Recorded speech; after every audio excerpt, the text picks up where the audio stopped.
ओम नमः सिद्धेभ्यः। ओम नमः सिद्धेभ्यः। ओम नमः सिद्धेभ्यः।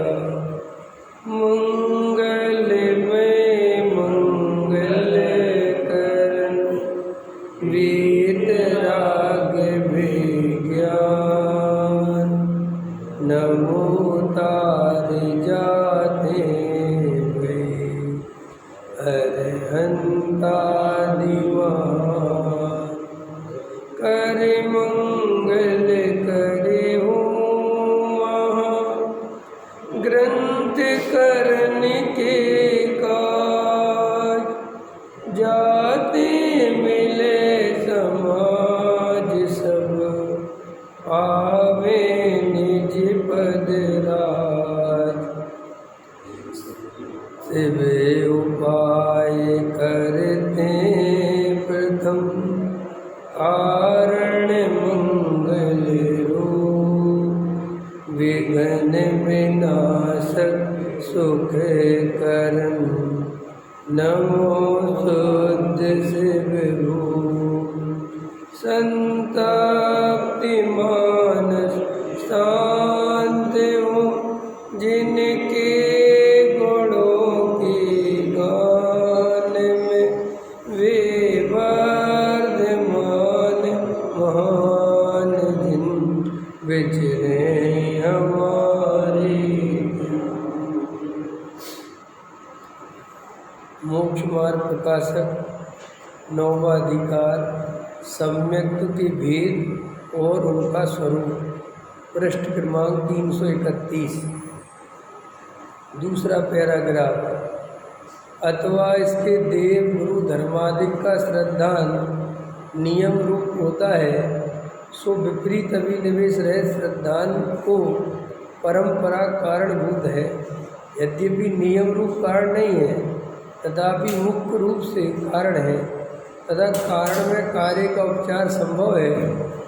इसीलिए मुख्य रूप परंपरा कारण अपेक्षा मिथ्या दृष्टि के भी व्यवहार सम्यक्त कहा जाता है। अब जिन वाणी में कहीं कहीं व्यवहार सम्यक्त कहा है उसका भी जवाब देते हैं टूडमल जी कि भाई कभी कभी कारण में कार्य का उपचार कर देते हैं। ये कैसे? देव शास्त्र गुरु का श्रद्धानी है कोई जीव और वर्तमान में सम्यक दृष्टि नहीं है तो भी सच्चे देव शास्त्र गुरु के निमित्त पाए हैं और स्वाध्याय आदि में लगा है तो कालांतर में सम्यक दृष्टि हो जाएगा। समझ में आया? तो कालांतर में हो जाएगा ऐसी संभावना है। नियम तो नहीं है लेकिन होगा, ये होगा तो ऐसे ही चीज होगा। तो वो कहते हैं कि इसको भी उपचार से व्यवहार सम्यक कहते हैं। ये भविष्य में हो सकता है। अब यहाँ प्रश्न है कि कितने ही शास्त्रों में देव गुरु धर्म के श्रद्धान व तत्व श्रद्धान को तो व्यवहार सम्यक कहा है और आपा पर के श्रद्धान को वह केवल आत्मा के श्रद्धान को निश्चय सम्यक कहा है। सो किस प्रकार कहा है? प्रश्न समझ में आया? देव शास्त्र गुरु के श्रद्धान को तत्व के श्रद्धान को व्यवहार सम्यक और आपा पर के श्रद्धान केवल आत्म श्रद्धान को निश्चय सम्यक। समाधान: देव गुरु धर्म के श्रद्धान में तो प्रवृत्ति की मुख्यता है। जो प्रवृत्ति में अरहंत आदि को देवादिक को माने औरों को ना माने उसे देवादिक का श्रद्धानी कहा जाता है। और तत्व श्रद्धान में उनके विचार की मुख्यता है।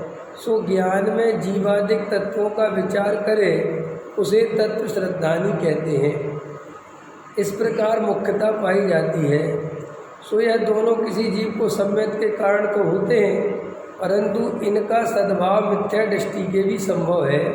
इसलिए इनको व्यवहार सम्यक्त कहते हैं। देखो क्या गजब जवाब दिया। कि कई निश्चय सम्यक तो वास्तविक सम्यक दर्शन है। समझ में आए ना? माने उसमें तो किंतु परंतु है ही नहीं। लेकिन अब ये देवशास्त्र गुरु इनकी पूजा भक्ति इनका श्रद्धान सात तत्व का विचार तो मिथ्या दृष्टि भी करता है और मिथ्या दृष्टि करता है तो भी मिथ्या दृष्टि बना रहता है। तो अब जो व्यवहार सम्यक्त का लक्षण है वो तो उस पर घटित हो रहा है, लेकिन जो वास्तविक सम्यक्त है तो निश्चय सम्यक्त है वो घटित नहीं हो रहा। इसलिए उन्होंने भेद करा, ये व्यवहार सम्यक्त अलग है और निश्चय सम्यक्त अलग है। तथा आपापर के श्रद्धान में व आत्म श्रद्धान में विपरीत अभिनिवेश रहित पने की मुख्यता है।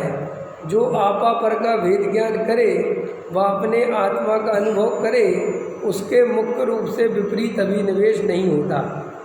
इसीलिए वेद विज्ञानी को व आत्मज्ञानी को सम्यक दृष्टि कहते हैं। इस प्रकार मुख्यता से आपा पर का श्रद्धान व आत्म श्रद्धान सम्यक दृष्टि के ही पाया जाता है, इसलिए इसको निश्चय सम्यक कहा है। ऐसा कथन मुख्यता की अपेक्षा से है। तारतम्य रूप से यह चारों आभास मात्र मिथ्या दृष्टि के होते हैं, सच्चे सम्यक दृष्टि के मिथ्या दृष्टि के होते हैं, सच्चे सम्यक दृष्टि के होते हैं। वह आभास मात्र है, वे तो नियम बिना परंपरा कारण हैं और सच्चे हैं। सो नियम रूप से साक्षात कारण है, इसलिए इनको व्यवहार रूप कहते हैं। इनके निमित्त से जो विपरीत अभिनिवेश रहित श्रद्धान हुआ सो निश्चय सम्यक्त है, ऐसा जानना। देखो क्या कहते हैं, अरे देखो तो देखा मिथ्या क्या लिखा, तारतम्य से यह चारों आभासवाद मिथ्या दृष्टि के होते हैं और सच्चे किसके होते हैं, सम्यक दृष्टि के। समझ में, आभास मात्र जो है वो मिथ्या दृष्टि के होंगे, माने वो देखने में ऐसा लगेगा तुम्हें कि जैसे ये भी सम्यक दृष्टि है, क्योंकि वो भी देव शास्त्रों का श्रद्धानी होगा, सात तत्व का विचार करेगा। जो भी बाहर का व्यवहार सम्यक्त है उसका वो पूरा पालन करता हुआ दिखाई देगा, माने तुम्हें एक भी चिन्ह उसका मिथ्या दृष्टि का नहीं दिखेगा। समझ में आया। जैसे ये डुप्लीकेट कंपनी के माल बनते हैं ना, तो वैसे ही लोगो लगाएंगे, वैसे ही डिजाइन बनाएंगे, माने तुम उठाओगे तो तुम्हें ऐसा लगेगा कि असली कंपनी का माल है, और जबकि वो डुप्लीकेट होता है। तो ऐसे ही व्यवहाराभासी जो मिथ्या दृष्टि है उसके बाहर में कोई लक्षण नहीं दिखता मिथ्यात्व का, बिल्कुल एकदम एक्चुअल दिखता है जो है, लेकिन अंतर में उसे आत्मा का सही भाव भाषण नहीं है। इसलिए अपन लोग भी ये जो बाहर में करते रहते हैं और बाद में 10 साल निकल जाता है और फिर भी अपन कहते हैं कि साहब आत्मानुभव नहीं हुआ। तो आत्मानुभव क्यों नहीं हुआ, क्योंकि सही कारण नहीं गया, सही ताकत नहीं लगी। ऊपर ऊपर से देवशास्त्र गुरु मान लिए, आधे घंटे तत्व विचार कर लिया है ना, फिर भावना कर ली, थोड़ा साधर्मी वात्सल्य कर लिया, थोड़ी जिन बच में शंका नहीं करी, थोड़ी इंद्रियों की वांछा छोड़ दी है, थोड़ा किसी के दोष छुपा दिए और किसी को थोड़ा धर्म समझा दिया और थोड़ा देवशास्त्र गुरु के लिए दान कर दिया। तो ये 8 अंग बाहर के सम्यक दृष्टि के पाए जाते हैं, इनको पूरा कर लिया। श्रावक के 7 आवश्यक हैं, उनको पूरा कर लिया। थोड़ा स्वाध्याय में बैठ बैठ के तत्व सीख लिया, फिर देव शास्त्र गुरु के अलावा अन्य किसी को नहीं मानेंगे ये निर्णय कर लिया, गृहीत मिथ्यात्व का त्याग कर दिया और श्रावक के योग्य जो आचरण होना चाहिए उसका भी पालन कर लिया और 7 तत्व का विचार करना चाहिए तो 7 तत्व का विचार भी कर लिया। समझ में आया। लेकिन आत्मानुभव नहीं हुआ। अब आप पूछो क्यों नहीं हुआ, आप पूछ सकते हो ना क्यों नहीं हुआ। सब तो कर लिया, क्या उसने करा तो, लेकिन जितना समर्पण भाव, जितनी रुचि गहरी आत्मा की चाहिए थी उतनी नहीं करी। आया समझ में। जैसे अपन सब लोग हैं, अभी अपने व्यवहार सम्यक्त में क्या कमी है बताओ। वज्रसेन जी, निश्चय सम्यक्त नहीं हुआ, हमारे व्यवहार सम्यक्त में क्या कमी है। कोई तुम क्षेत्रपाल पद्मावती को पूछते हो क्या, कोई रात्रि भोजन खाते हो, जमीकंद खाते हो, माने ये तुम्हारी बाहर की बात कर रहा हूँ मैं। देवशास्त्र गुरु की प्रभावना में दान भी देते हो, रोज पूजा पाठ करते हो, रोज प्रवचन सुनते हो, कोई जिन बच में शंका नहीं है। शंका है क्या? एक तरफ दूसरे तरफ का कर रही है, बिल्कुल पक्का है। जो महावीर भगवान ने बताया परम सत्य है। तो फिर सम्मेलन क्यों नहीं हो? 7 तत्वों का विचार भी करते हो। तो इसलिए नहीं हुआ कि जितनी गहरी रुचि चाहिए थे उतनी गहरी रुचि। ऐसा अपन को अनंत बार मौका मिला और अनंत बार अपन समोसरण में गए, लेकिन समोसरण में जाके प्रवचन सुन के जो बाहरी नियम कायदे कानून थे वे अपन ने पूरे पाले। अपन यहाँ तक कि आगम के आधार से और कसाई की मंदता से साधु तक बन गए अनंत बार। लेकिन आत्मा की अनुभूति के लिए जैसा समर्पण चाहिए, देखो एक प्रश्न कर सकते हो आप कि साहब आत्मानुभूति के लिए कैसा समर्पण चाहिए? ऐसा प्रश्न करना चाहिए कि भाई हमारे समर्पण में क्या कमी है। आत्मा के अलावा और किसी चीज़ से प्रेम नहीं रही, जगत में रंच मात्र भी सुख की आशा नहीं रही, पर द्रव्य रंच मात्र भी सुख दुख का कारण न लगे, निमित्त की बिल्कुल दृष्टि नहीं हो, सर्वज्ञता पे पूरी तरह विश्वास हो, जो सर्वज्ञ देव के ज्ञान में जिस द्रव्य की जो पर्याय झलकी है उसका परिणमन बिल्कुल वैसा ही होगा। इसमें रंच मात्र भी, ऊपर ऊपर नहीं, अंदर गहरे में जाके वो श्रद्धा होनी चाहिए। और तुम्हारे सामने करोड़ों रुपए, समझ में आया, करोड़ों रुपए आवे और तुम्हें रंच मात्र भी उसमें सुख बुद्धि न जगे, कोई तुम्हें ऑफर दे कि तुम 50 करोड़ कमा लोगे तो भी तुम्हें ऐसा लगे कुछ नहीं मेरा सुख। इतनी मजबूत लेवल की श्रद्धा होना चाहिए। श्रद्धा मजबूत होती है। परसों मैं सो रहा था तो सपने आए मेरे को।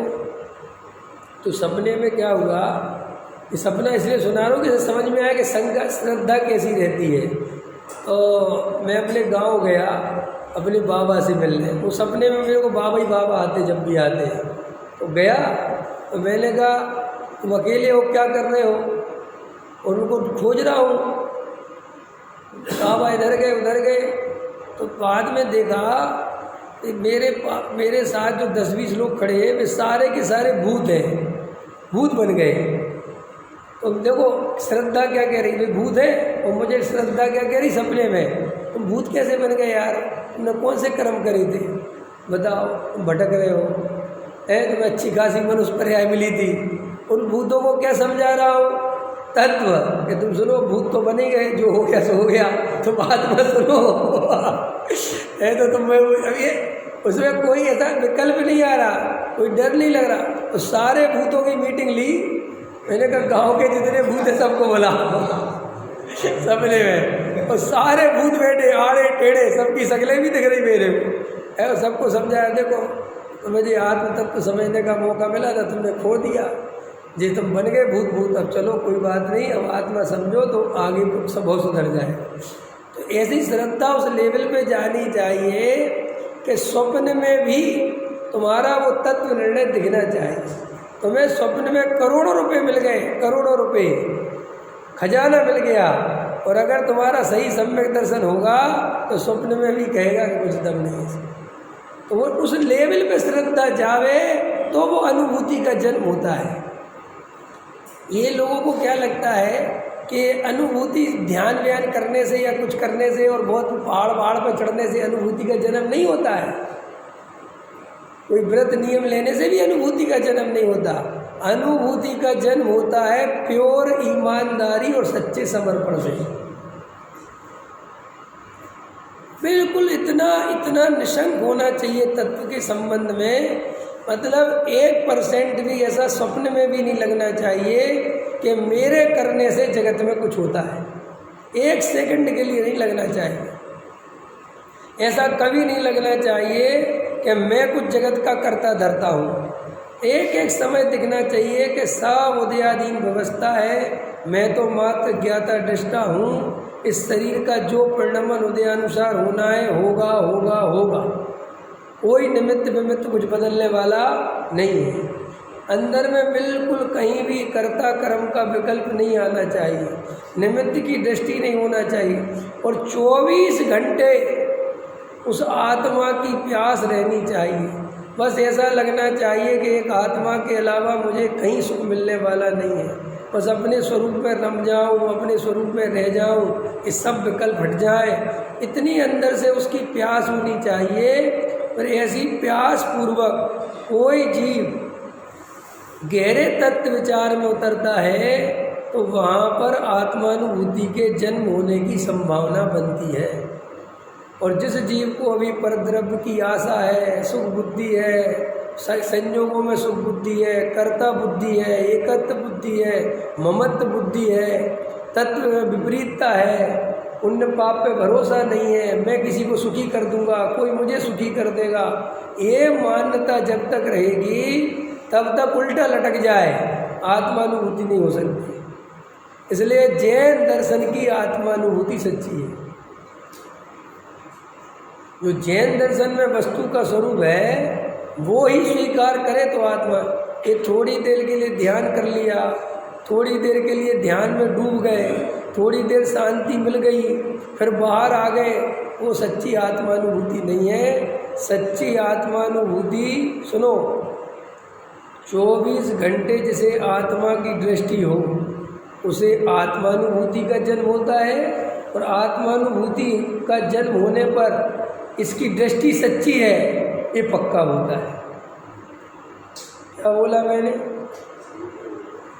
समझ में आया कि नहीं आया? क्या बोला विजय जी?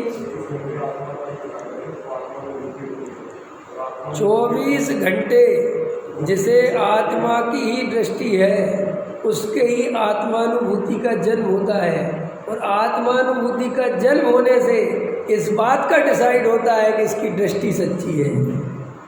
आया समझ में? उदाहरण है ना कि भाई कोई भी कार्य है उसका फल आए तो पता चलता है कि प्रक्रिया सही हुई है, और फल नहीं आवे तो भाई कोई गलती है, कहीं ना कहीं तो गलती है। ऐसे ही हमें आत्मानुभूति नहीं हो रही है तो क्रमबद्ध पर्याय पे छोड़ के इधर उधर मत घूमो, खोज करो कि गलती हो कहाँ रही है, क्योंकि तुम तो चाहते ही हो कि अपना दोष किसी और पे दे दे। कमी अपनी है और कह दो साहब क्रमबद्ध पर्याय में है, हम क्या कर सकते हैं। तो इसका मतलब गारंटी से तुझे अभी सम्यक दर्शन की जरूरत नहीं है। एक साहब कैसे बात करते हो, हिसाब नहीं मिले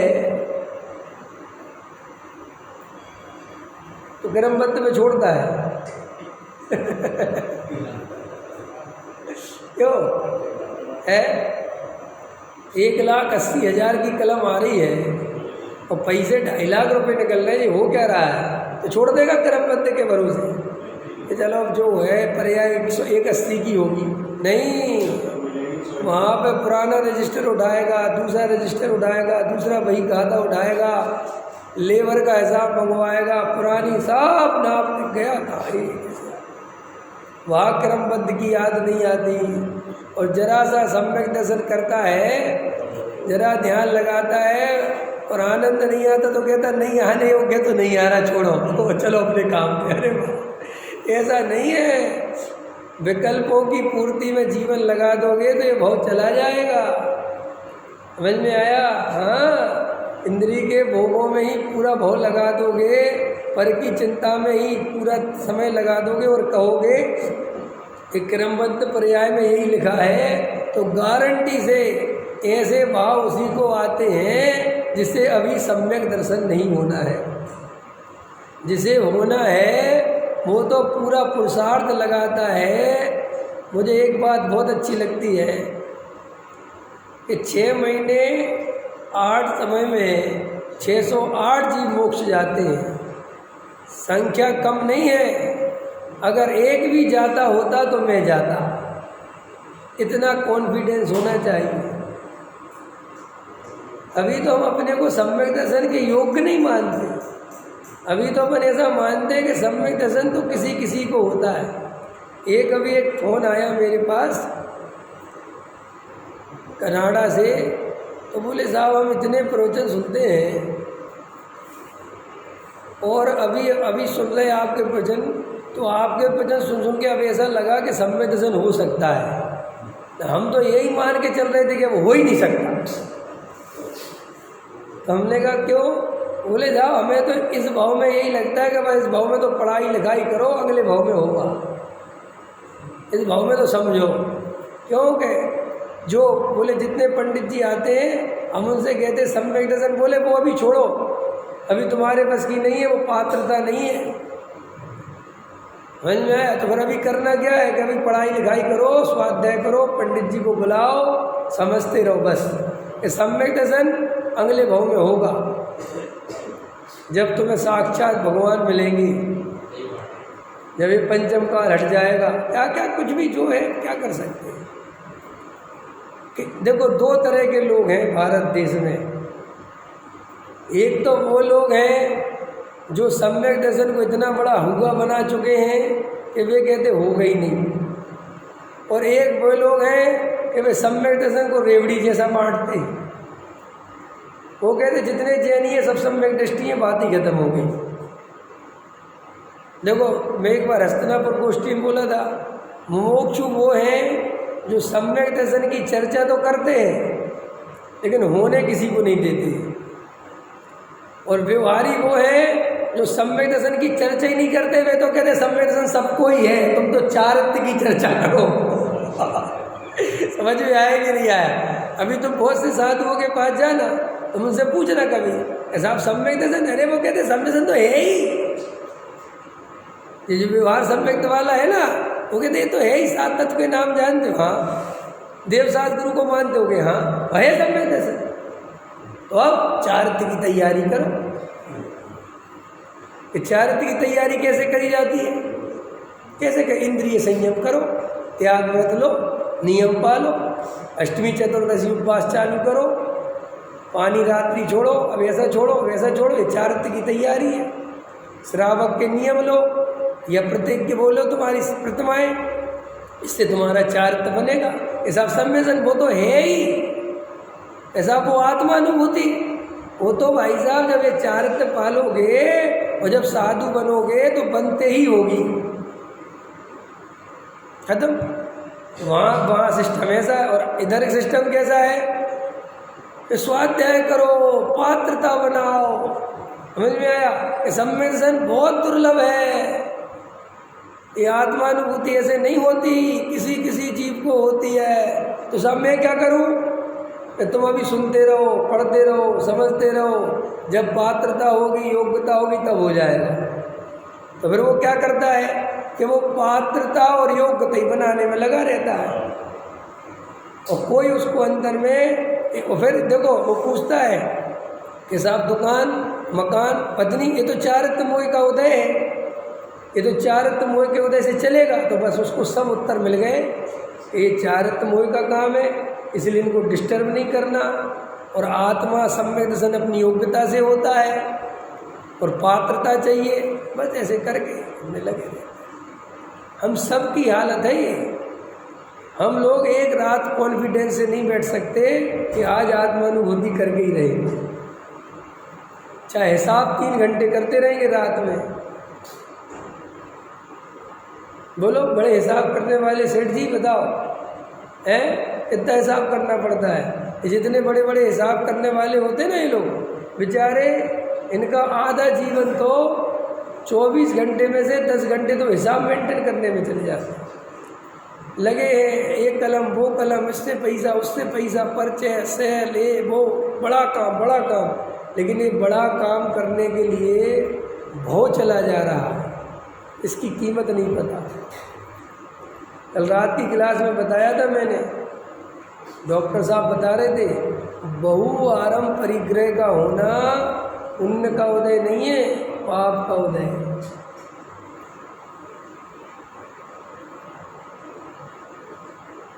ये कितनी बड़ी बात है। ये क्यों? समझो तुम्हारे पास 10 मकान है और तुम रहते एक मकान में, वो कितने मकान का कर पाओगे? स्वाभाविक एक ही कर पाओगे, एक में रहोगे तो। अब वो एक कमरा चलो, एक तो मान ही लो, और एक में रहते हो और 9 मकान का निरंतर पाप बंध रहा है। तो ऐसा पुण्य का उदय किस काम का जो भोगने मिल जाएगा नहीं, भोगने की जिसमें व्यवस्था नहीं, और निरंतर उसके निमित्त से निरंतर पाप का बंध हो रहा है। तो बोलो वो पुण्य का उदय कहना कि पाप का उदय कहना? जो नरक निगोद का कारण बने उसे पुण्य का उदय कहना कि पाप का उदय कहना? पहले ही बताओ।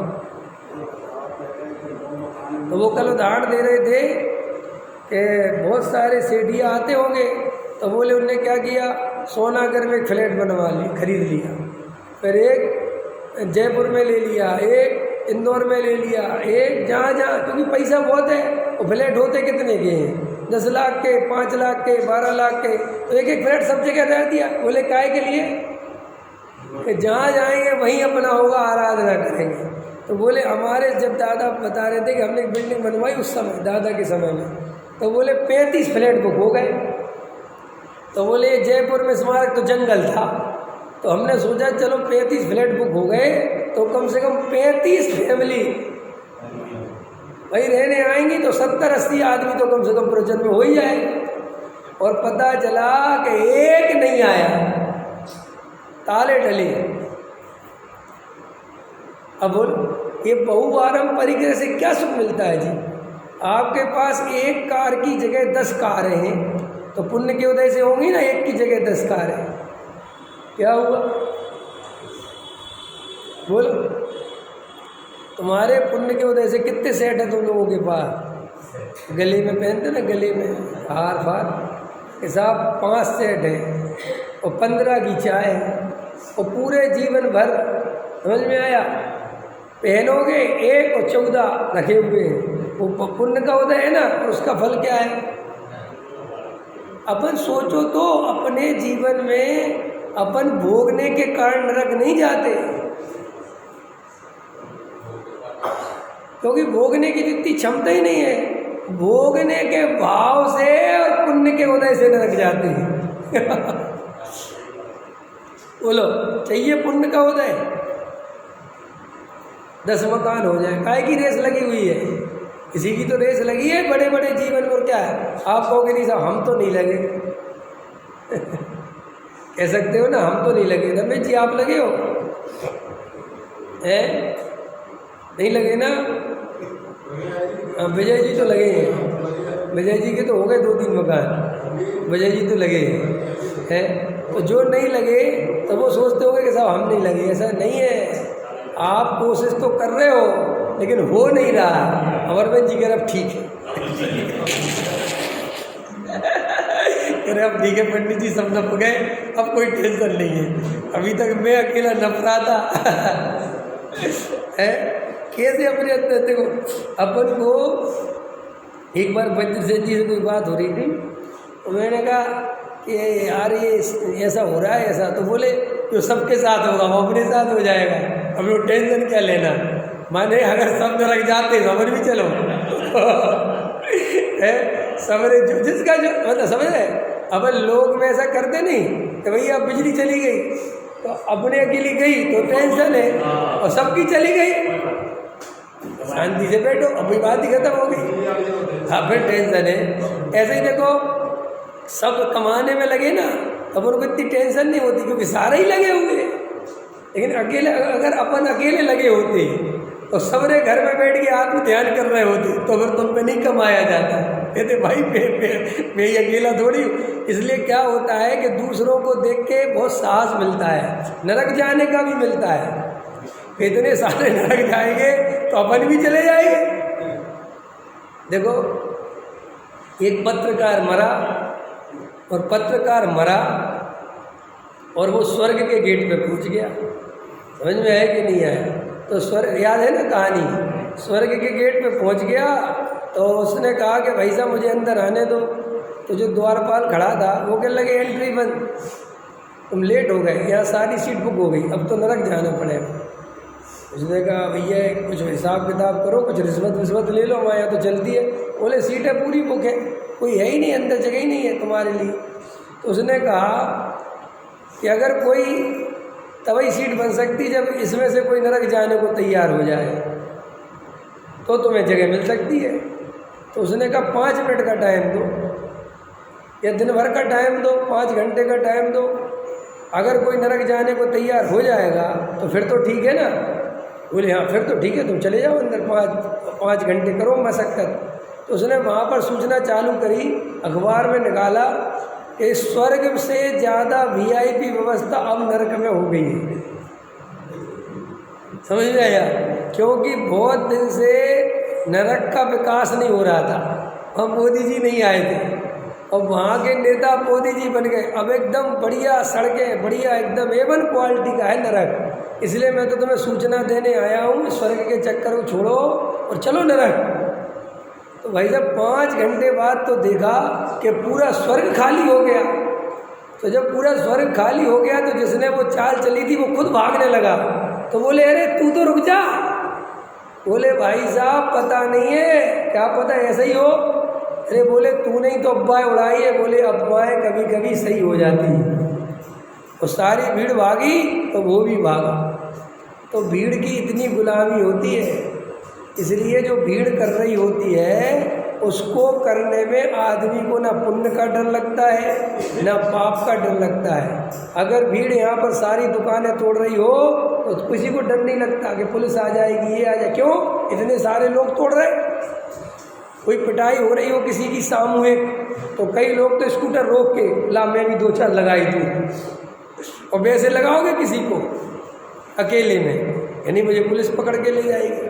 तो ऐसे ही अपन इतने सारे मिथ्या दृष्टि हैं तो अपन आराम से मिथ्या दृष्टि बनी रहती है, क्योंकि अपन को कोई टेंशन नहीं होती। अपन को लगता सभी कमाने में लगे तो अपन भी लगो, जबकि अंदर में कोई पता नहीं है कि मैं सामग्री भोग भी पाऊंगा कि नहीं भोग पाऊंगा।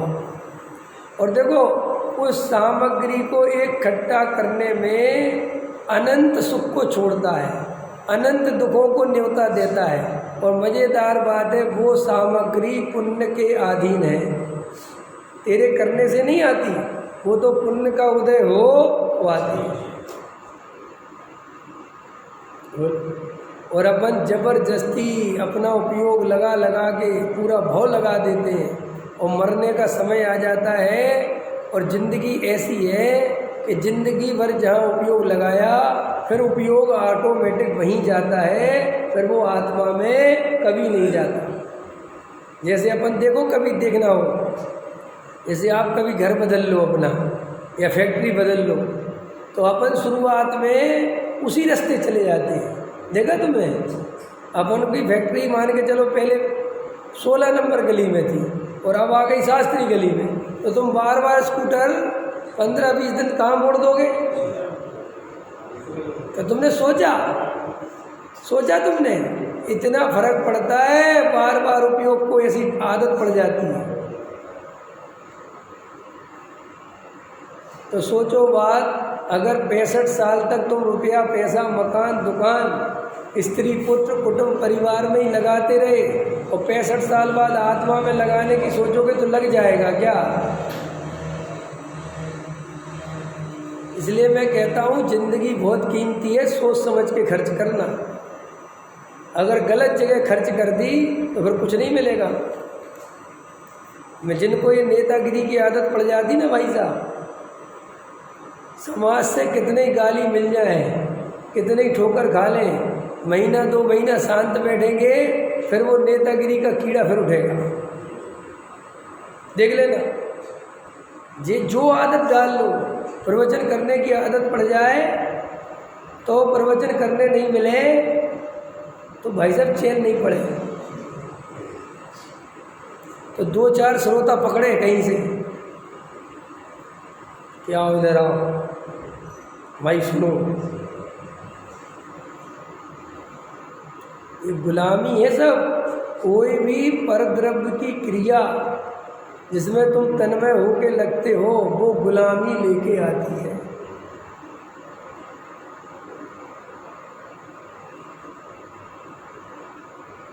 मैं अभी वहाँ गया था ना बॉम्बे,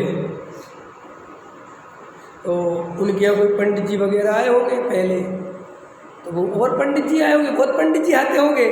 तो कोई बात चली, मुझे अभी याद है, तो बोले जैसे आपके प्रवचन नहीं होते होंगे, कभी कभी कोई आपके यहाँ विद्वान आ जाता होगा या कोई होगा, तो आपको भी बहुत तकलीफ होती होगी। मैंने कहा क्यों होती है? बोले नहीं, ऐसा लगता ना, आदत रहती ना सुनाने की। बोले हमारे यहाँ कई पंडित जी आते वो कहते हमें प्रवचन करने नहीं मिले तो हमें चैन नहीं पड़ती। मैंने कहा भाई अभी तक मैं बचा हुआ, मुझे ऐसा बिल्कुल नहीं है। मुझे कोई नहीं आए, 8 दिन आ जाए, ये तो श्रोता बार बार कहने लगे, उनके तकलीफ बढ़ जाए तो कर दूँ ना, मुझे कोई ऐसा व्यसन नहीं है, क्योंकि व्यसन किसी भी चीज़ का अच्छा नहीं है। अबे कई लोगों को खतरनाक बोल रहा हूँ मैं, तुमने बुरे व्यसन तो सुने होंगे, लेकिन अच्छे व्यसन भी व्यसन हैं। आदत अच्छी हो और चाहे बुरी हो, आदत गुलाम बनाती है। जैसे कई लोगों को भगवान के बिना चैन नहीं पड़ती, तो ये आदत दुख देगी आगे जाके, क्योंकि तुम्हें भगवान के बिना चैन नहीं पड़ती, कल बीमार हो जाओगे। और आदत वही पड़ गई है कि तुम्हारा उपयोग केवल भगवान के सामने अच्छा रहता है, अब भगवान मिलेंगे नहीं, फिर क्या करोगे? समझ में आ रही बसंत जी गहरी बात? एक वकील था, वो बहुत बड़ा वकील था सुप्रीम कोर्ट का, और वो बड़े से बड़े केस जीत जाता था। तो उसके जो अपोजिट वकील था, उसने देखा यार ये हमेशा केस जीत जाता है।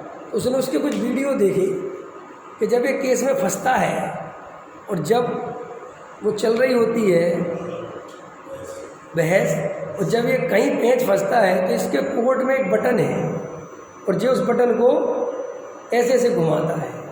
समझ में आया कि नहीं आया? और ये बस एकदम इसके दिमाग में आइडिया आ जाता है और केस जीत जाता है। तो एक दिन बहुत बड़ा केस था और उस दिन उसकी बहस होनी थी, तो उसने उसके जो साथ में होते ना पीए टाइप, उसको बुलाया और उससे कहा एक काम करेगा, तुझे 5,000 रुपये दूंगा। बोले क्या? बोले तेरे साहब के कोर्ट में जो बटन है उसको तू तोड़ दे आज। समझ में आया कि नहीं आया? तो उसने कहा इससे क्या होगा? बोले बस इतना कर दे, और मुझे कोई तेरी अंदर की कोई बात नहीं चाहिए, और तेरा कोई अपराध भी नहीं माना जाए, कोई बहुत बड़ी बात नहीं, कोर्ट का बटन टूट गया, कौन सी आपदा है? अरे बोले ठीक है। उसने जाके कोर्ट का बटन तोड़ दिया, और उस वकील ने कभी नहीं सोचा था जिंदगी में एक कोर्ट का बटन इतना इम्पोर्टेंट होगा, और उसने अपना कोट ले जाता था हाथ में रख के, और जब पहना और चालू हुई बहस, तो जैसे ही वो अटका और उसका कोट के बटन पे हाथ गया और वहाँ बटन नहीं था, तो कहते हैं कि वो केस हार गया। तो क्या बटन उसे कोई समाधान को देता था? लेकिन उसे निरंतर ऐसी आदत डेवलप होने से वो ऐसी आदत पड़ गई, और उसी के उसको हाथ पे घुमाता था और सोचता था, और यहाँ इतना डिस्टर्ब हो गया वो कि बटन नहीं है, तो वो सारा विकल्प ओके हार गया। तो मनोवैज्ञानिक कहते हैं ऐसी कई आदतें तुम्हारे जीवन में पड़ जाती हैं और तुम्हें पता ही नहीं चलता कि ये आदतें तुम्हें गुलाम बना रही हैं। देखा, कई लोग कहते हैं हमें मंदिर के दर्शन नहीं मिले तो हमें फिर चैन नहीं पड़ती, बेचैनी हो जाती है। तो तुम उनको लगता है कि अपन बहुत धार्मिक आदमी है, लेकिन बेटा अभी मैं ये तो नहीं कह रहा हूँ कि धार्मिक हूँ क्या धार्मिक, लेकिन है गुलामी। कल के दिन पैर टूट गया, बुढ़ापा आ गया, या लड़का दूर चला गया और वहाँ मंदिर नहीं हुआ, तो क्या करोगे? तो आप क्या कहना चाहते हैं कि हम रोज मंदिर नहीं आवे? हम ये कहना चाहते हैं होश पूर्वक मंदिर आओ, गुलामी मत बनने दो। समझ में आया? बदल बदल के मंदिर जाओ, तुम्हें इसका ही फर्क पड़ेगा। तुम अभी यहाँ दर्शन करना और आज रामगली में दर्शन करने जाना, देख लेना, अंतर नहीं पड़े तो मुझे आना, मेरे पास आना। आप कहोगे नहीं, बिल्कुल पड़ेगा, क्योंकि यहाँ रोज रोज आने से यहाँ तुम्हारे ज्ञान की जो गे क्रिया है वो रट गई है बिल्कुल। तुम्हें यहाँ की प्रतिमा, यहाँ के वो सब दर्शन तुम्हें बिल्कुल एकदम सेट हो गए दिमाग में। और राम गली में जाओगे तो थोड़ा नया लगेगा तो तुम्हारा मन थोड़ा इधर उधर होगा। इसलिए तो कहते हैं लोग, हमें जो भीम गली में हमारा दर्शन करने में मन लगता है वो कहीं नहीं लगता। तो भीम गली घर में ले लेके घूमोगे, क्या करोगे? उधर पलटते देर लगती है। हमें केवल वीतरागता से मतलब होना चाहिए और हमें किसी चीज़ से मतलब नहीं होना चाहिए।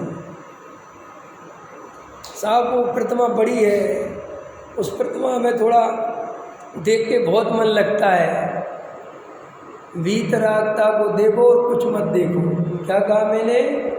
साहब उसके दर्शन करते तो बहुत आनंद आता है। अरे भाई साहब, आत्मा का आनंद लेना है, प्रतिमा का आनंद नहीं लेना है। अपने को कहीं पर भी पराधीनता नहीं होनी चाहिए। पूरे टाइम स्वाधीनता ऐसी होनी चाहिए कि हम जंगल में भी बैठे हों तो भी हमें ध्यान करने में, समझ में आया, आनंद आना चाहिए। और हम घर में बैठे हो तो भी हमें ध्यान करने में आनंद आना चाहिए। ऐसा में तो सोने गिर में जाके मजा आता है, फिर गुलामी आ गई। सोना गिर क्या पता नहीं जा पाए, कर्म का उदय की व्यवस्था है वो तो। दुकान पे भी ध्यान कर सकते हो, फैक्ट्री में ध्यान कर सकते हो। ऐसी स्वाधीनता रखना। नरकों में भी सम्यक दर्शन उसे ही होगा जो स्वाधीन होगा, वरना नरकों की प्रतिकूलता तो खा जाएगी उसे।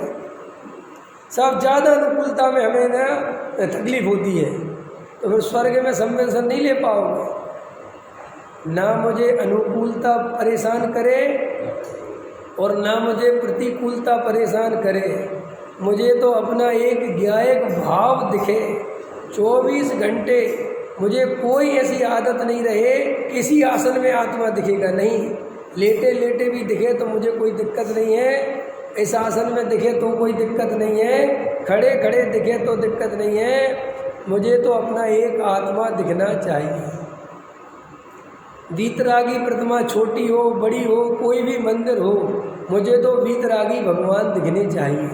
ना मुझे दीवारें दिखनी चाहिए, ना मुझे वेदी की सुंदरता दिखनी चाहिए, ना वहाँ के व्यक्ति दिखने चाहिए, ना वहाँ के अध्यक्ष उपाध्यक्ष दिखने चाहिए। मुझे तो एक वीतरागी भगवान दिखने चाहिए। और अगर ऐसे रहोगे तो राग द्वेष से बचोगे। और अगर ये व्यर्थ आदतें, मैं काय पे बोल रहा था, आदतें मत डालो। लोग कहते हैं हम 65 साल बाद धर्म ध्यान कर लेंगे, पहले समाज की सेवा तो कर लें। समाज की सेवा की आदत पड़ गई तो भाई साहब समाज कहेगी गेट आउट, हमें तुम्हारी सेवा नहीं चाहिए, और तुम कहोगे सेवा तो लेनी पड़ेगी। कितने लोग हैं जिन्हें समाज कह रही जाओ हमें अब नहीं तुमसे करवाना, वे कह रहे नहीं हम तो करेंगे। एक मुझे 85 साल के, अब ध्यान नहीं, जब मैं PhD कर रहा था, उनका नाम भी याद नहीं है, 85 साल की उम्र थी उनकी, और वो मुनि संघ की सेवा में लगे रहते थे, बड़े आदमी थे बहुत। वो मुझे मिले तो मैंने उनसे कहा कि बाबूजी आप स्वाध्याय वगैरह करते हैं? बोले काय का स्वाध्याय, मेरा पूरा जीवन मुनियों की सेवा में चला गया। तो हमने कहा अब तो आपकी उम्र बहुत हो रही। बोले अब जिंदगी भर यही किया है, अब मुझे और कुछ समझ में नहीं आता। कई लोग स्वाध्याय स्वाध्याय स्वाध्याय स्वाध्याय ऐसी आदत पाड़ लेते हैं स्वाध्याय की कि बस स्वाध्याय करना है, स्वाध्याय करना है। अरे भाई स्वाध्याय करो, अच्छी बात है, लेकिन स्वानुभव तो करो। स्वाध्याय स्वानुभव के लिए है। स्वाध्याय का और क्या प्रयोजन है बताओ? स्वानुभूति करना ही सब प्रयोजन है। पूजा करना प्रयोजन थोड़ा ही है, पूजा करके स्वानुभव करना प्रयोजन है। और हम तो वो आदत डेवलप कर लेते हैं। तो अपने जीवन को व्यर्थ में खर्च मत करो। अगर ये उपयोग ज़्यादा पर में लगा के रखा तो ये स्वयं में नहीं आ पाएगा। इसलिए पर में उपयोग कम से कम जाना चाहिए। प्रयोजनवान ही जावे जितनी ज़रूरत है, व्यर्थ का तो बिल्कुल नहीं जाना चाहिए। देखो अपन लोगों से, रोड चलते लोगों से अपन बातें करते रहते हैं, आस पड़ोसी लोगों से बात करते हैं व्यर्थ की, वे क्या क्या घटिया बातें सुनाते हैं। लेबर से अपन सिर फोड़ते रहते करते रहते ना अपन, क्योंकि अपन को टाइम है, खड़े हैं, किसी से ही बात करने लगते। आपने कभी सोचा कि मैं व्यर्थ का कचरा अपने अंदर डाल रहा हूँ? और कई लोग जो पड़ोसी होते ना, इनसे क्यों बतियाते रहते पता, यार पड़ोसी है कभी काम आ जाए, सबसे बना के चलो। ऐसी मान्यता मिथ्यात्व है कि सम्यक है। अच्छा बताओ, पड़ोसी से बना के चलना चाहिए कि नहीं चलना चाहिए? है बिल्कुल सही बोला। राम राम भली, बस राम राम बहुत बढ़िया, बस निकल जाओ। वो कुछ सुनाने की कोशिश करे तो मैं बाद में सुनूंगा, काम है। अब मैं जहाँ रहता हूँ कोई ना कोई आ जाते, अब हमारे यहाँ ये जागरण है, हमारे यहाँ ये जागरण है, क्या करूँ?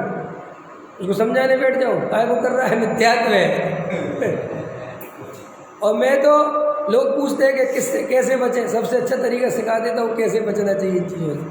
जैसे कोई भी आया तुम्हारे यहाँ, उसने कहा जागरण है, आपको आना है, पूछो कब है? वो क्या कल? अरे यार कल ही मैं बाहर हूँ, समझ में आया? कल ही नहीं है, कल ही बाहर, बस खत्म, चलो। अब ये कई लोग पूछते हैं हमारे यहाँ फलाने साधु आ जाए, कुगरू आ जाए, हम क्या करें? हमें तो ये समझ में नहीं आता कि कहाँ समस्या आती है। समस्या तेरे अंदर है।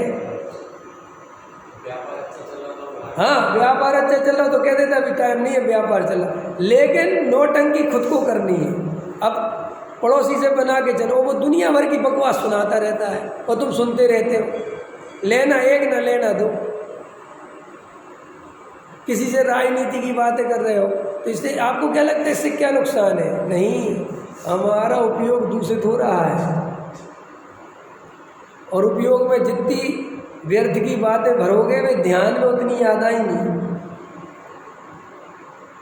अपने घर के सामने कोई कचरा डाले, अब डालने दोगे, लेकिन अपने दिमाग में चाहे जो कचरा डालता रहता है अपन सुनते रहते हैं, एक ही आशा से कि भैया पड़ोसी है।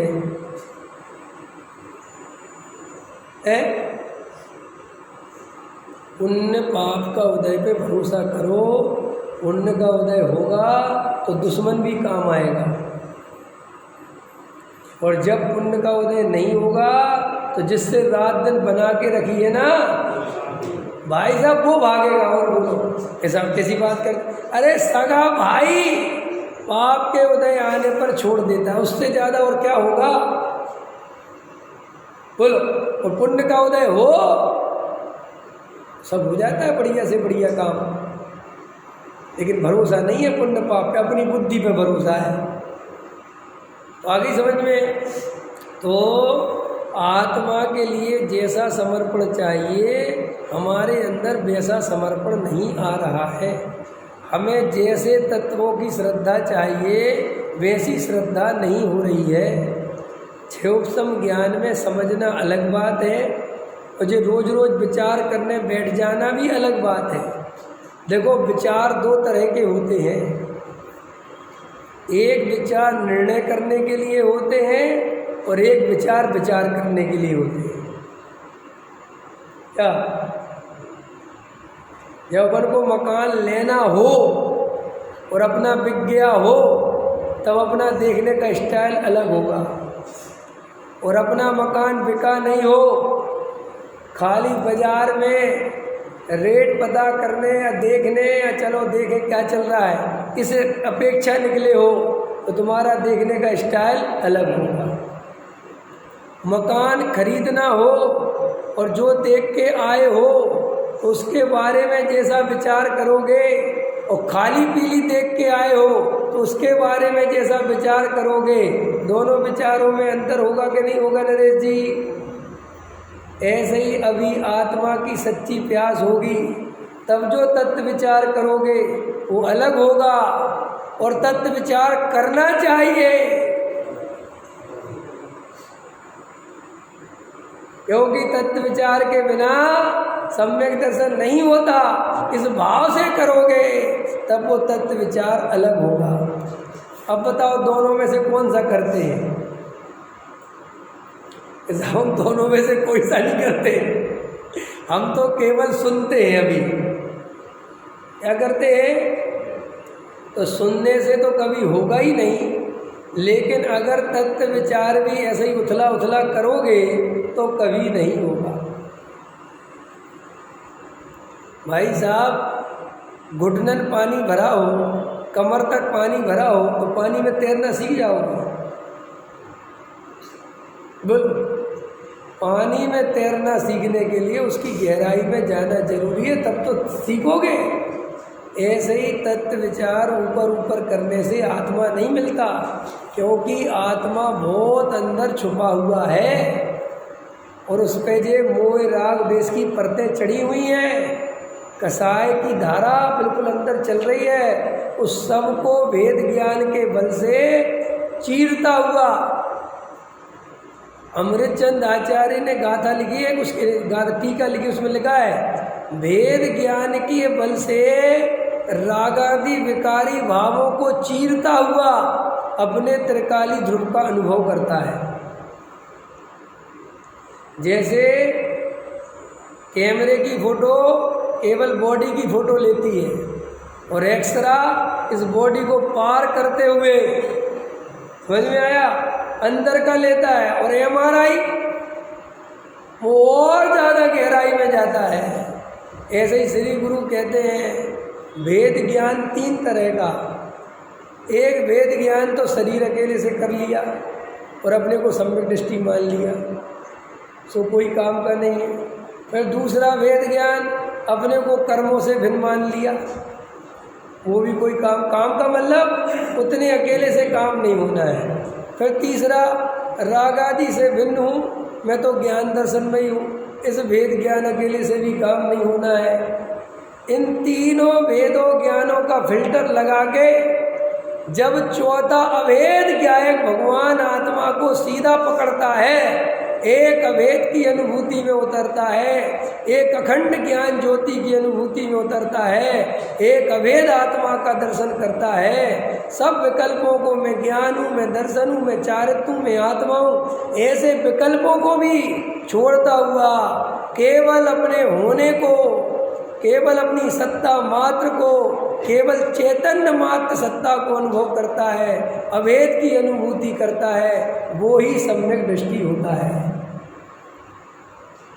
वेद की अनुभूति भी मिथ्या दृष्टि है। एक खतरनाक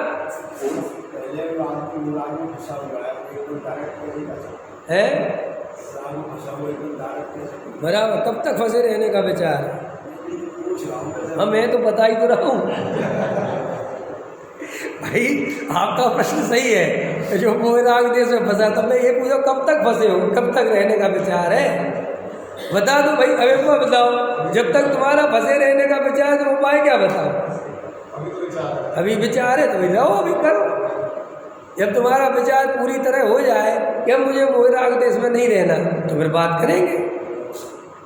अभी आपको फंसे रहना है ना, तो भाई नमोकार मंत्र की जाप दो, पारसनाथ चालीसा पढ़ो, और क्या है और नरेंद्रम फणेंद्रम पढ़ो और भगवान का अभिषेक करो, तो तुम्हारा घर गृहस्थी बढ़िया चलती रहेगी और राग देश में फंसे रहो। क्या दिक्कत है? ये राग देश में फंसे रहोगे तो वेद ज्ञान करोगे, तो वेद ज्ञान कैसे करोगे? ये प्रश्न पूछ रहे हैं ना भाई। पहले नंबर पर राग देश कसाय महादुख लगे, 1 मिनट भी इसमें रहने का भाव न रहे, एक सेकंड लगे कि संसार में कोई सुख है ही नहीं, मुझे संसार के कोई काम बनाने ही नहीं, मैं बनाने वाला ही नहीं, जो कार्य जब होना होगा तब होगा, ऐसा निर्णय करें। फिर शांत होकर इस निर्णय पूर्वक वेद ज्ञान करें, द्रव्य कर्म, भाव कर्म, नो कर्म से भिन्न ज्ञान की तरफ बढ़े। फिर जो जो परिणाम आवे, जो जो कसाय भाव आवे दिखे, उनसे भेद ज्ञान करें। फिर उस भेद ज्ञान से भी आगे बढ़े कि ये भी आत्मा नहीं है। फिर आत्मा की पहचान में ज्ञान दर्शन वाला जो कार्य हो रहा है, जो जानना देखना हो रहा है, यही आत्मा है, यही मैं हूँ। उस जानने देखने वाले तत्व में अपनापन स्थापित करे, यही मैं हूँ, मैं इसके अलावा कुछ और हूँ ही नहीं। चाहे कुछ भी ज्ञान में झलकता रहे, जो झलक रहा है वो मैं नहीं हूँ, जो झलका रहा है वो मैं हूँ। आत्मा नहीं दिखेगा, झलकाने वाला तो महसूस होगा, क्योंकि आत्मा दिखता नहीं है, दिखाता है। समझ में आया? जो दिखता है वो आत्मा नहीं है, जो देखता है वो आत्मा है। क्या?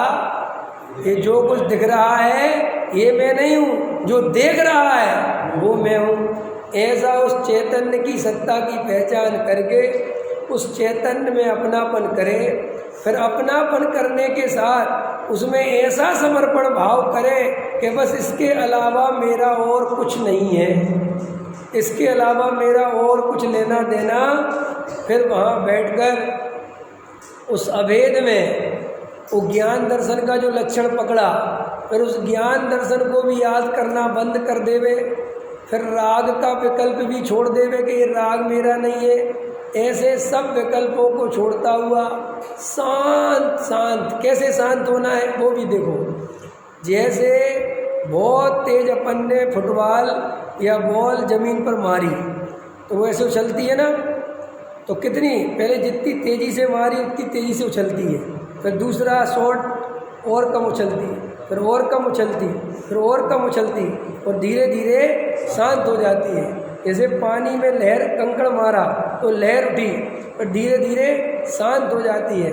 ऐसे ही भेद ज्ञान के बल से पहले विकल्पों में भेद ज्ञान किया, विकल्पों से भेद ज्ञान किया, फिर क्या किया कि जब अपनी वस्तु की पहचान हो गई, जब ये निर्णय हो गया कि ये मेरी वस्तु है, तो अब पर वस्तु के विकल्प भी छोड़ना, राग मेरा नहीं ऐसे विकल्प भी तोड़ना, बस अब अपने होने का अनुभव करना, अब उसमें लीन हो जाना। अब उसमें कुछ क्या हो रहा है क्या नहीं हो रहा है, ये कौन से विकल्प आ रहे हैं, कोई सब छोड़ दो। अब एक अभेद अखंड सीधा आत्मा को ग्रहण करे और क्षण भर के लिए उसमें रुक जाए, इसका नाम आत्मानुभूति है। क्षण भर निज रस को पी चेतन, इस लाइन का यही अर्थ है। ऐसे निज रस को पिया जाता है और उसमें शंका नहीं करे कि जी आत्मानुभूति है क्या, जी ये है क्या, ऐसे ही होती है क्या, कुछ नहीं, मुझे नहीं पता ये आत्मानुभूति है कि नहीं, लेकिन मुझे आनंद की दशा बढ़ रही है, आकुलता मिट रही है, मुझे बहुत आनंद बह रहा है, बस मुझे कोई लेना देना। और ऐसा उसमें अपनापन स्थापित करे तो 1 सेकंड में सम्यक दर्शन होता है। ये राग द्वेष कसाय कोई बाधा उत्पन्न नहीं करते, हम तो भेद ज्ञान नहीं करते, बस ये बाधा है। राग द्वेष के रहते हुए आत्मानुभूति होती है। क्यों होती है? क्योंकि राग द्वेष आत्मा में है ही नहीं, ये अलग है और आत्मा अलग है। जैसे नींबू में, सॉरी नींबू बोल रहा हूँ, शिकंजी में नींबू है, चीनी है, नमक है, तो तुम चीनी के अकेले अनुभूति कर सकते हो कि नहीं? कर सकते हो कि नहीं कर सकते? सेठ जी कर सकते हो कि नहीं कर सकते? कैसे कर सकते हो? क्योंकि कभी नींबू और चीनी आपस में मिलते नहीं, अपने स्वभाव को छोड़ते नहीं, चाहे वो कितने ही मिलाओ। चीनी अपने स्वभाव में, नींबू अपने स्वभाव में, नमक अपने स्वभाव में। ऐसे ही शरीर अपने स्वभाव में, राग द्वेष अपने स्वभाव में और आत्मा अपने स्वभाव में। तीनों के स्वाद भिन्न भिन्न हैं। देखो देह को देखो तो स्वाद अलग आया, देखो स्वाद अभी लेना सिखाता हूँ। देह शरीर बोला, स्वाद अलग आया, कैसा आया? शरीर का बोला तो कैसा स्वाद आया? ठोस, उद्गल, जड़ स्वाद आया ना। शरीर शरीर शरीर आ रहा है? अरे शरीर बोलते कोई फीलिंग आ रही? हाँ। अब राग, राग कसाय, झूठ, कुछ हो रहा है अंदर। हाँ, अब स्वाद बदल गया। बदला तो कैसा स्वाद आ रहा है? कसायला। कसाय का स्वाद कैसा है? कसायला। अब ज्ञान, अब स्वाद अलग आ रहा है। आया? ज्ञान बोलते ही स्वाद अलग आया कि नहीं आया? रमेश जी आया कि नहीं आया? झूठ मत बोलना। नहीं आया हो तो बताना। ज्ञान, तो ज्ञान बोलते ही कैसा स्वाद आया? केवल जानना, न उसमें पुद्गल आया, न उसमें राग देश आया, न आकुलता आई, सिर्फ जानना। चलो और बोलता हूँ, वीतरागता, तो स्वाद आया वीतरागी बोलते ही। आनंद, शांति, कुछ आनंद, कुछ अंतर पड़ रहा है? बस इसका मतलब ये है, ये जो जो बोला गया है इनके स्वाद अलग अलग हैं। अब जब स्वाद अलग अलग है तो वस्तु पहचानने में कितनी देर लगती है? मिठास चीनी, खटास नींबू, खारापन नमक। तो खारापन से नमक दिखा के नहीं दिखा ज्ञान में? ऐसे ही ज्ञान से आत्मा दिख जाए तो कौन से आश्चर्य की बात है। बस ये ज्ञान से आत्मा तो देख लिया। अब एक दिन भर देखो कि क्यों? अब एक बार देख लिया, अनादि काल से देखा नहीं है। अभ्यास विपरीत है और ज्ञान में गेहूं की सर्विस बहुत फास्ट है, इसलिए वो जल्दी से निकल जाता है।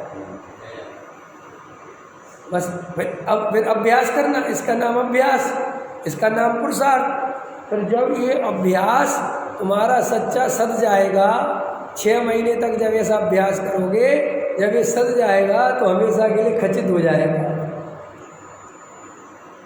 जैसे एक छोटा बच्चा है ना, देख लेना तुम, छोटा बच्चा हो, मान के चलो 3-4 साल का, तो वो इतने जल्दी नहीं बता पाएगा कि चीनी कम है कि मीठा कम है, कि वो इतना जल्दी नहीं बता पाएगा, क्योंकि उसका अभ्यास अभी इतना तेज नहीं है। लेकिन वही बच्चा जब 5-7 साल का अभ्यास तेज कर लेता है तो वो भी जल्दी से बता देता है। देख लेना तुम, अपने और उसके में अंतर पड़ता है। वो देर में बता पाता है कि कैसा है, वो ये तो बता देता है अच्छा है कि बुरा है। लेकिन और महिलाओं का देखो, तुम लोगों का अभ्यास कितना टेढ़ा रहता है, पुरुषों से ज़्यादा रहता तुम्हारा। क्यों? क्योंकि तुम लोग भोजन बनाते हो, तो इनके खाने में ये लोग खाते के साथ बता देते हैं कि क्यों तुमने इसमें तेज पत्ता डाला है ना।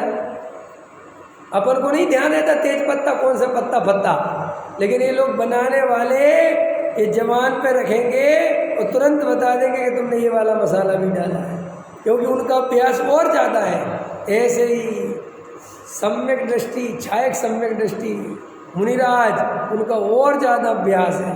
तो मुनिराज ने तो बस ऐसा करा और आत्मा में चले गए।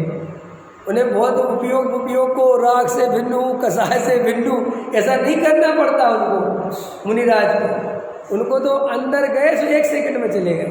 अभी अपना अभ्यास थोड़ा कमज़ोर है, तो अपन को राग से भेद ज्ञान, शरीर से भेद ज्ञान, ज्ञान दर्शन के विकल्पों से भेद ज्ञान, तब जाके अपन को भेद मिलेगा। और जिनका अभ्यास पक्का हो गया है वे तो 1 मिनट में सीधा अभेद को पकड़ते हैं। सहजानंद